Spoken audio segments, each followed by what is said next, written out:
السلام عليكم المشاهدين والمشاهدات الكرام، مرحبا بكم مرة أخرى في فيديو جديد ودرس جديد على قناتي. إلا كان المحتوى ديال القناة كينال الإعجاب ديالكم فما تنسونيش بالدعم ديالكم ليا، وذلك بالاشتراك في القناة وفعلوا زر الجرس باش يوصلكم أي جديد.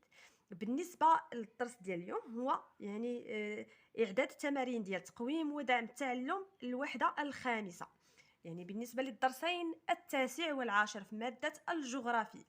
بالنسبة للتمرين الأول، الوثيقة تطور نسبة النمو السكاني ببلاد.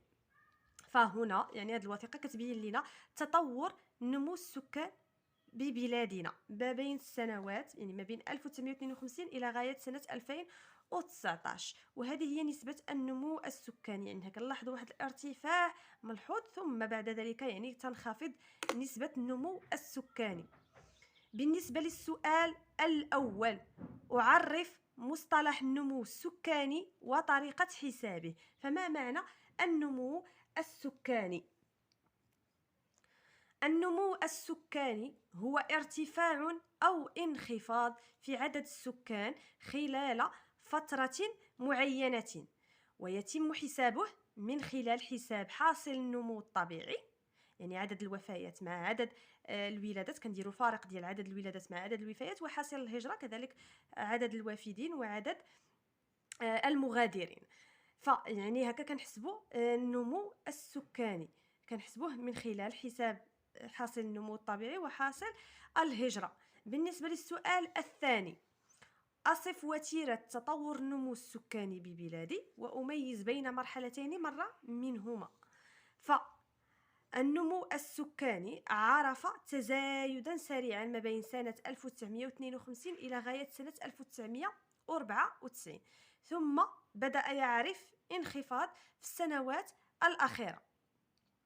بالنسبة فيعني هذا النمو السكاني عرف مرحلتين، المرحلة الأولى يعني مرحلة التزايد، يعني كان ارتفع فيها النمو السكاني، ثم المرحلة الثانية مرحلة الانخفاض. بالنسبة للسؤال الثالث، أفسر التغير الذي طرأ على هذا النمو في المرحلة الثانية اعتمادا على تعلماتي السابقة. فيعني قلنا أن النمو النمو السكاني عرف انخفاضا يعني في الآونة الأخيرة، يعني في السنوات الأخيرة، فهذا السبب يعني راجع لعدة عوامل، وهي وعي أولا، يعني هو وعي الأسرة بسياسة تنظيم النسل، ثم كذلك غلاء المعيشة وخروج المرأة إلى العمل. فهذه العوامل يعني ساهمت في انخفاض حاصل النمو السكاني. التمرين الثاني، هرم الأعمار بجهة الرباط سلا القنيطرة. بالنسبة للأسئلة المرافقة للوثيقة، أعرف معنى البنية العمرية وهرم الأعمار. بالنسبة للبنية العمرية وهرم الأعمار ستجدون يعني شرح هذه المصطلحات في الصفحة 100 من كتاب المسار في الاجتماعيات. هنا فالبنية العمرية هي توزيع السكان حسب الفئات العمرية. هرم الأعمار هو رسم بياني يمثل توزيع السكان حسب السن وحسب الجنس. بالنسبة للسؤال الثاني، أصف توزيع سكان هذه الجهة حسب الجنس وأبني استنتاجي. فهنا السؤال الثاني، تعرف مدينة الرباط أو جهة الرباط سلا القنيطرة توزيع السكان حسب الجنس، حيث تفاوت في التوزيع، حيث نجد في فئة الأطفال أن مؤشر الذكورة أكبر، فيعني مؤشر الذكورة في فئة الأطفال هو أكبر من الإناث. ثم نجد يعني في فئة الشباب أن مؤشر الذكورة أقل نسبة مقارنة مع الإناث، وكذلك نفس الشيء بالنسبة لفئة الشيوخ، فالرجال أقل من النساء. بالنسبة للسؤال الثالث، أقارن بين نسب الفئات العمرية الكبرى وأبني استنتاجي.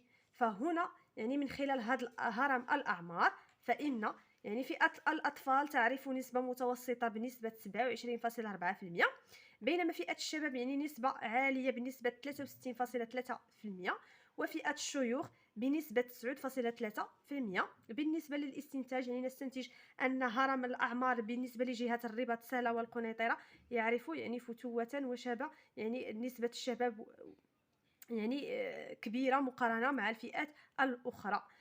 بالنسبة للسؤال الثالث عفوا السؤال الرابع، أفسر استنتاجي اعتمادا على تعلماتي السابقة.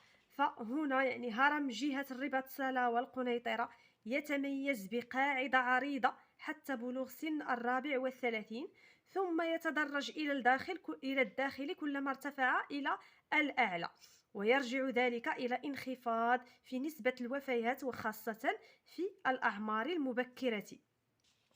وكذلك يعني هنا واحد الملاحظة أن يعني نلاحظ يعني بدات تتوسع القاعدة في فئة الشيوخ، يعني في الأعلى في القمة ديال الهرم، يعني وهذا كذلك راجع إلى انخفاض نسبة الوفيات في صفوف الشيوخ. الآن سننتقل إلى التمرين الثالث. التمرين الثالث: الوثيقة تطور صافي الهجرة الداخلية نحو المدن ببلاد سنة 1960 و 2018. السؤال الأول: أعرف المصطلحين صافي الهجرة والهجرة الداخلية. فهنا صافي الهجرة وهو الفرق بين عدد المهاجرين وعدد الوافدين على مدار السنة.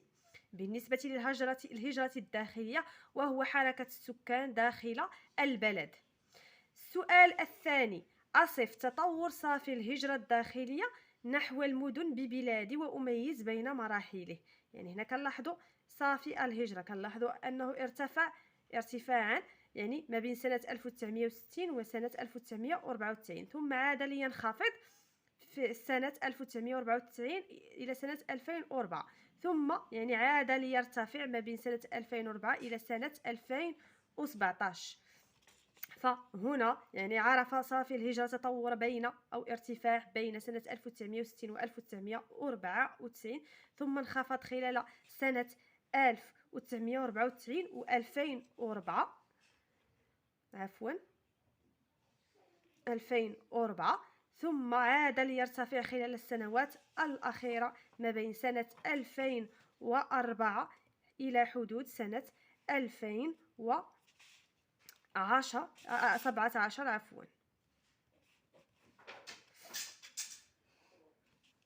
بالنسبة للسؤال الثالث: أذكر عوامل تسبب الهجرة الداخلية من البوادي نحو المدن وأصنفها طبيعية، اقتصادية واجتماعية. بالنسبة للعوامل الطبيعية، هنا العوامل الطبيعية لدينا المناخ، الجفاف، وكذلك التدارس. والعوامل الاقتصادية تمركز المنشآت الاقتصادية بالمدن. وبالنسبة للعوامل الاجتماعية هنا الفقر. بالنسبة للسؤال الرابع: أبين من خلال محيط المحلي بعض نتائج الهجرة الداخلية سواء على الأرياف أو على المدن. بالنسبة للمدن يعني بعض النتائج ديال الهجرة على المدن، يعني هناك اكتظاظ، وكذلك ارتفاع البطالة، انتشار دور الصفيح بسبب الاكتظاظ، وكذلك هناك عدة نتائج لهذه الهجرة الداخلية. بالنسبة للقرى أو الريف يعني نلاحظ فراغ في الريف أو تناقص عدد السكان فيه. الآن ننتقل للتمرين الرابع. بين الوثيقة الأولى: توزيع السكان حسب الجهات ببلاد إسقاطات 2018. فهنا عندنا عدد السكان بالمليون نسمة حسب جهات المغرب. بالنسبة للسؤال الأول: أوزع الجهات حسب عدد سكانها إلى 4 فئات: فئة من 0 ل 2، وفئة من 2 ل 4، وفئة من 4 ل 6، وفئة من 6 ل 8. بالنسبة للفئة الأولى من 0 ل 2 عندنا فيها الداخلة واد الذهب، العيون الساقية الحمراء، قلميم واد نون، ودرعا تفيلات. بالنسبة للفئة من 2 ل 4 عندنا فيها طنجة، تطوان، الحسيمة، كذلك عندنا في الشرق الجهة الشرقية، كذلك عندنا بني ملال خنيفرة، وكذلك سوس ماسة. بالنسبة للفئة من 4 ل 6 عندنا فيها جهة فاس مكناس، كذلك جهة الرباط سلا القنيطرة وجهة مراكش أسفي. بالنسبة للفئة الأخيرة فيها فقط جهة الدار البيضاء سطات. بالنسبة للسؤال الثاني، أمثلها على خريطة باستعمال الألوان متدرجة. هنا غادي نحاولوا يعني كل جهة غنقادوها. بالنسبة ناخذوا الفئة من 0 ل2، عندنا من 0 ل2 نعطيوها هذا اللون هذا الفاتح من 0، يعني فئة من 0 ل2 غادي نعطيوها اللون الفاتح وغادي نديروها في جهة الداخله واد الذهب. تلونوا جهه الداخله واد الذهب، انا غنحاول نلون غير شويه. بالنسبه كذلك عندنا جهه العيون الساقيه الحمراء، وكذلك جهه قلميم واد نون، وجهات يعني درعا تافيلات. فهادو هما الجهات الاربع اللي غديروا باللون وغتكتبوا فيهم يعني ما بين 0 و2 مليون نسمه. هنا في المفتاح حاولوا تستعنوا بالمفتاح.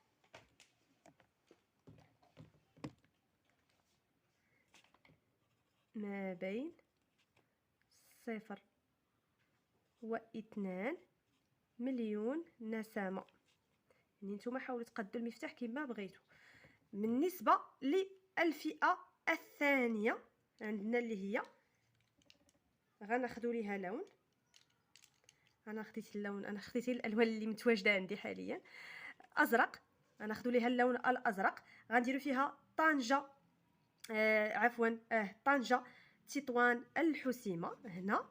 كذلك عندنا فيها الشرق، جهة الشرقية كذلك هنا، وعندنا كذلك جهات بني ملال خنيفرة هنا، وكذلك عندنا جهات سوس ماسة، جهة سوس ماسة هنا.